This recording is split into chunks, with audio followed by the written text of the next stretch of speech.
சிறுநீரகம். ரெண்டாவது பாதிக்கப்படுவது உணவு மண்டலம். மூணாவது பாதிக்கப்படுவது இதயம்.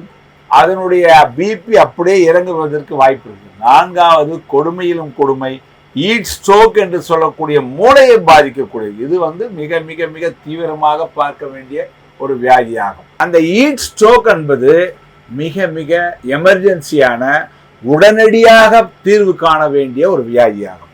உதாரணமாக நம் உடம்பிலே பிட்யூட்டரி கிளாண்ட், தெர்மோ ரெகுலேட்டர் என்று சொல்லக்கூடிய ஒரு புள்ளி இருக்கிறது, ஒரு சென்டர், ஒரு மையம் இருக்கிறது. அந்த மையம் அதிகமான வெப்பம் சென்றால் உடனடியாக உடம்பில் இருக்கிற நீரை தேக்கி வைக்கிற விதமாக உள்ளே இருக்கிற அந்த வேர்வையை வெளிப்படுத்தி உடம்பை குளிர வைக்கும். குறைவான குளிர் இருந்தால் நமக்கு குளிரை ஏற்படுத்தி அந்த தசைகளை நடுங்க வைத்து அது வெப்பத்தை உற்பத்தி பண்ணும். இதுதான் தெர்மோ ரெகுலேட்டரி சென்டர் என்று மூளையில் இருக்கக்கூடிய ஒரு சின்ன மையம். ஆனால் சில நேரத்தில் சிலருக்கு இந்த மையம் செயலிழக்கிறபடியால் அந்த ஸ்ட்ரோக், அந்த ஹீட் என்பது நேரடியாக மூளையை தாக்கி அவர்களை மயக்கமுறை செய்யும். அவர்களுக்கு எல்லா விதமான ஒரு கோமா நிலையில கூட கொண்டு செல்லும்.